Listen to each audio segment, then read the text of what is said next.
जय श्री राधे, जय श्री राधे, जय श्री राधे, जय श्री राधे। तो मित्रों, आज हम चर्चा करेंगे अर्गला के ऊपर। अर्गला किसे कहते हैं? तो समझिए कि जिस किसी भाव से 4, 2, एकादश इन भावों में ग्रह योग हों, ग्रह स्थित हों, तो वह अर्गला होती है। किंतु एक ग्रह होने से अल्प अर्गला, 2 ग्रह होने से मध्यम और 3 ग्रह होने से पूर्ण अर्गला होती है। यह अर्गला भी 2 प्रकार की होती है, शुभ ग्रह योग अर्गला और पाप ग्रह योग अर्गला। तथा जिस प्रकार से 4, 2, एकादश इन भावों में ग्रह होने से अर्गला होती है, उसी प्रकार से अर्गला के जो है बाधक स्थान भी होते हैं। चतुर्थ का बाधक स्थान दशम स्थान होता है, द्वितीय का बाधक स्थान 12वां स्थान होता है और एकादश का बाधक स्थान तृतीय स्थान होता है। यदि इनमें जो है कोई ग्रह हों तो वह अर्गला को बाधित करेंगे। अर्गला जो है बाधित होगी। तथा तीसरे भाव में पाप ग्रह यदि अधिक हों और पाप ग्रह वह षडवर्ग में भी हों, पाप ग्रह की दृष्टि भी हो, तब भी जो है वह अर्गला होती है। और उस अर्गला को जो है निर्बाध्य अर्गला कहते हैं, जिसमें कोई बाधा नहीं होती है और वह अर्गला जो है फल करती है। तो मेरे कहने का मतलब यह है कि जिस किसी भाव से 4, 2, एकादश इन भावों में ग्रह योग होगा, वहां जो है वह अर्गला होगी। और वह अर्गला 2 प्रकार की होती है, शुभ और अशुभ। 2 प्रकार की अर्गला जो है होती है। किंतु जो है यदि जो है 10, 12, 3 स्थानों में ग्रहों की स्थिति होगी तो वह अर्गला जो है निष्फल हो जाएगी। इसी तरह से 2, 11, 4 में शुभ ग्रह हों, शुभ ग्रह देखते हों तो अर्गला होगी। किंतु जो है 12, 3, 10 में स्थित ग्रह देखते हों तो वह विपरीत अर्गला होगी। और विपरीत अर्गला पूर्ण पल्लवित नहीं होती। तो जिस किसी भाव से अर्गला की प्राप्ति होगी वह भाव समृद्ध होगा, वह भाव जो है सुफल देगा।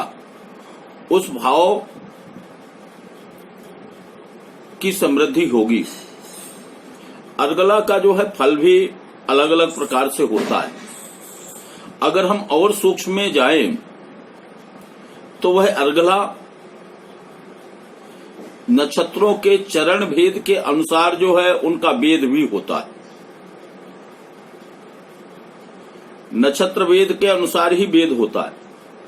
यदि अर्गला कारक ग्रह प्रथम चरण में स्थित हो और उसके बाधक स्थान में कोई ग्रह चौथे चरण में स्थित हो तो अर्गला का भेद हो जाएगा।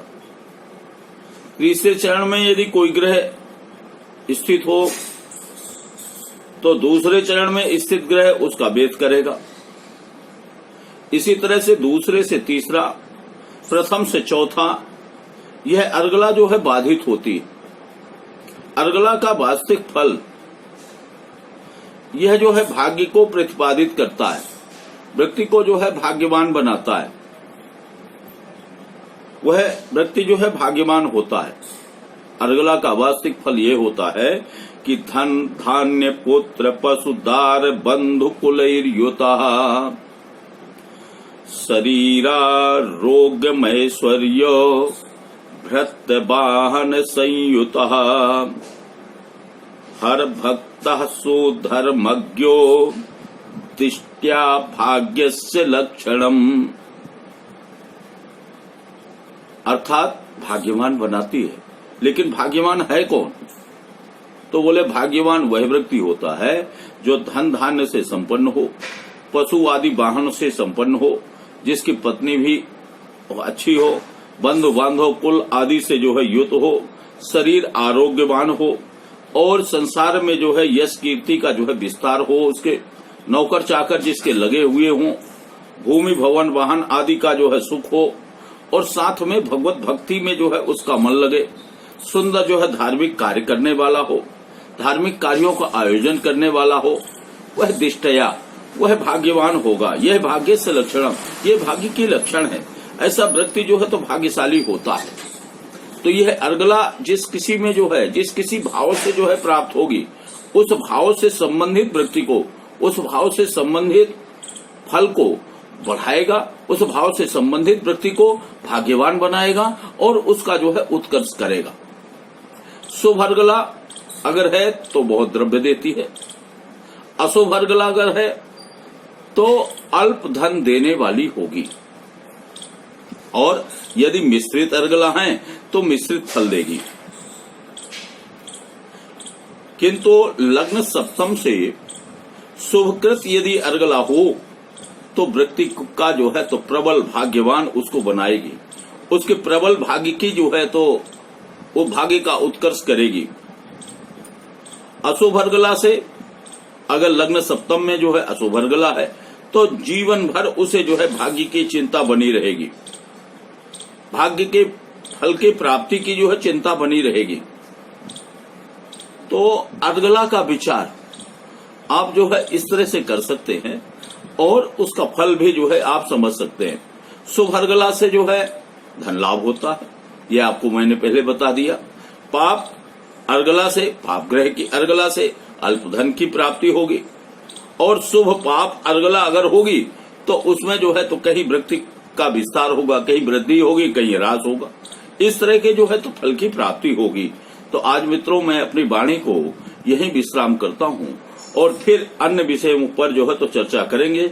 आज हमने सोचा कि हमने अर्गला की चर्चा की थी एक बार, तो हमने कहा अर्गला के ऊपर कुछ विस्तार कर देते हैं, अर्गला की जो है तो बात करते हैं।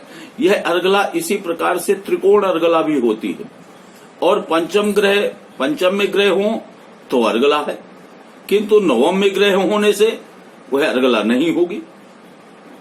और सब नवम भाव में जो है यदि केतु हो तो वह विपरीत अर्गला हो जाएगी, किंतु पंचम भाव उसका बाधक हो जाएगा।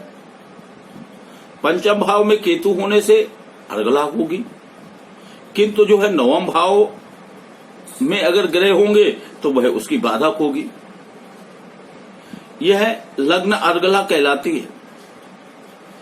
तो इस तरह से इन अर्गलाओं का फल व्यक्ति को जो है, जो अर्गला कारक योग ग्रह हैं, जो अर्गला का योग बनाते हैं, अर्गला योग स्थापित करते हैं, उन ग्रहों की जब दशा आएगी, अर्थात संबंधित ग्रह की दशा अंतर्दशा में ही इसका फल प्राप्त होगा। जिस भाव, जिस राशि वह ग्रह से 4, 2, 11 भाव में ग्रह योग होंगे, उस भाव, उस राशि के समृद्धि होगी, उस ग्रह की अर्गला वह कहलाएगी, और वह उस तरह से जो है उस व्यक्ति को दिष्टया भाग्यवान बनाएगी। पदे लग्ने सप्तमे वा निराभासा अर्गला द्विजा निर्वाध्या शार्गला यत्र दिष्ट्या भाग्यम भवे नरः, वह व्यक्ति जो है तो भाग्यवान होगा और निश्चित जो है उसको अच्छे फल की प्राप्ति होगी।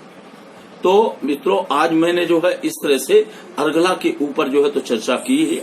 आप जो है इसका लाभ उठाएं। तब तक के लिए आप सबको जय श्री राधे, जय श्री राधे, जय श्री राधे, जय श्री राधे। आप सबके ऊपर बांके बिहारी की कृपा बनी रहे, आप सब आनंदित रहें और हमारे चैनल को देखते रहें, सब्सक्राइब करते रहें, लाइक करते रहें। राधे राधे, राधे राधे, राधे राधे।